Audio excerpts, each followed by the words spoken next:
This program is brought to you by Real Estimate, Australia's #1 property value estimate. Get your real estimate today on realestate.com.au.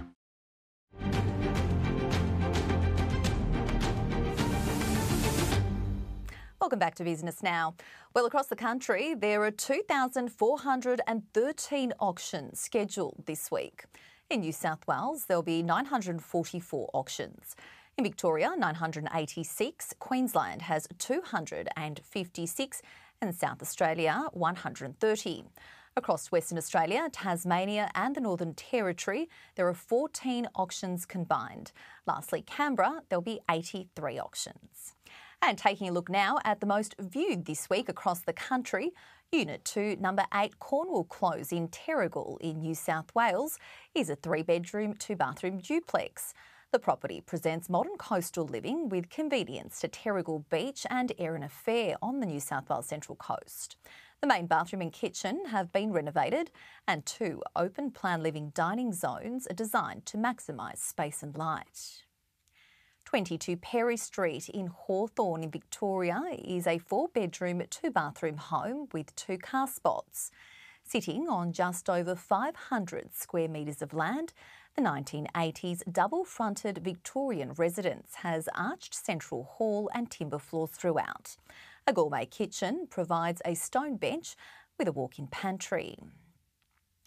23 Dahlia Street in Cannon Hill is on 764 square metres of an elevated parcel.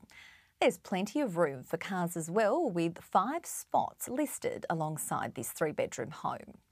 The residence offers an expansive 17-metre frontage and is ready to be renovated, enjoyed as is, or even demolished to create your dream home. Number 8, 13th Street in Bowden, South Australia is a small 200 square metre home with 2 bedrooms. The character frontage welcomes you into a fusion of its original cottage style and a thoughtfully designed rear exterior. Original hardwood polished floors also grace part of the home. It has a close proximity to schools, restaurants, as well as public transport. Number 4 Moriat Street in Attadale, WA is a single 5-storey bedroom home on 812 square metres, inspired by the mid-century homes throughout southern California's Palm Springs. The open flow design, exposed timber beams and villa-style arches give its charm. And for more on this weekend's auctions, I spoke with REA senior economist Eleanor Creagh earlier. We're seeing that auction activity this weekend is set to be quite a bit busier than this same time last year. And that's really the trend that we've been seeing over the past few weeks, whereby auction activity is, one, picking up for the spring selling season, which kicked off already. And also we're seeing that auction activity is just in general busier than this time last year. Market conditions were quite different at this same period last year when interest rates were first rising at a fast pace and prices were falling in most markets. Whereas this year we've seen 8 consecutive months of national home price growth, with the national home prices lifting a further 0.28% in August. And those positive market conditions are becoming self-reinforcing. Seller confidence is on the up, and we're seeing that auction activity has increased relative to last year. Now, it's also been tough out there for some renters. Have vacancy rates improved? Unfortunately, it looks like the rental crisis really has no end in sight at the moment. We saw rental vacancy rates hitting a fresh record low in August, the national rental vacancy rate falling to just 1.1%. Now, vacancy rates remain under 1% in Brisbane, in Adelaide, in Perth at a record low again. And they've declined the most over the past year, though, in Sydney and Melbourne. Now, we've got strong migration data coming through. Is this going to affect future vacancy rentals? And how do you see this panning out? So really tough conditions in the rental market at the moment. We've got very strong demand to rent. Demand to rent remains much higher than pre-pandemic levels, really bolstered as well by that resurgence in population growth. And that's outstripping the supply of available rentals. So we know we've got a chronic shortage or undersupply of available rentals, and that strong demand, which is outstripping that supply of what's available, is seeing really strong rental price increases, which are likely set to continue with vacancies remaining at these low levels. So in the combined capital city markets, we've seen that rental prices have increased 14.6% over the past year to August. So really tough conditions for renters, and they're likely to remain with that resurgent population growth. Now, you mentioned house prices. They're on the increase despite interest rate hikes throughout the year. I know they've been paused for a couple of months now, but where do you see house prices going towards the end of the year?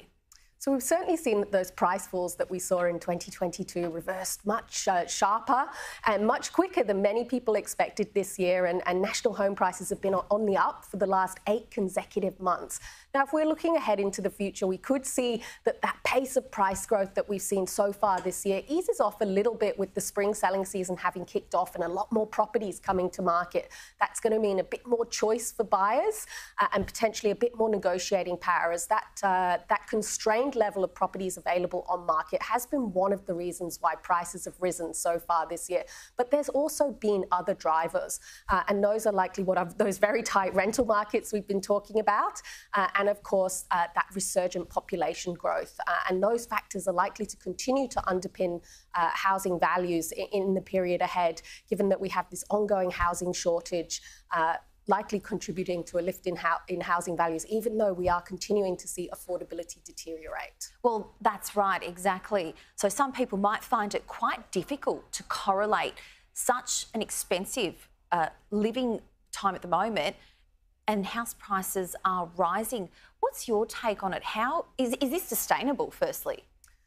Look, it certainly is an unusual period. Typically, when we see such a substantial or sharp adjustment in interest rates, and we see that really substantial reduction in borrowing capacities, which have been reduced now by around 30%, we typically would see housing values correcting maybe for a little bit further and a little bit longer than they have. But interest rates aren't the only driver of home prices.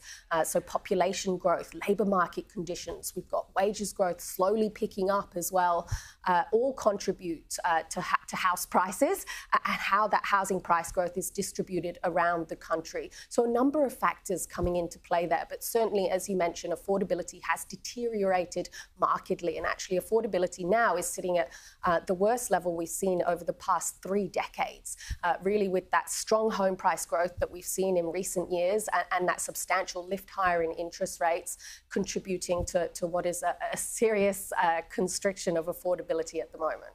Eleanor, thank you for your time. Thank you for having me.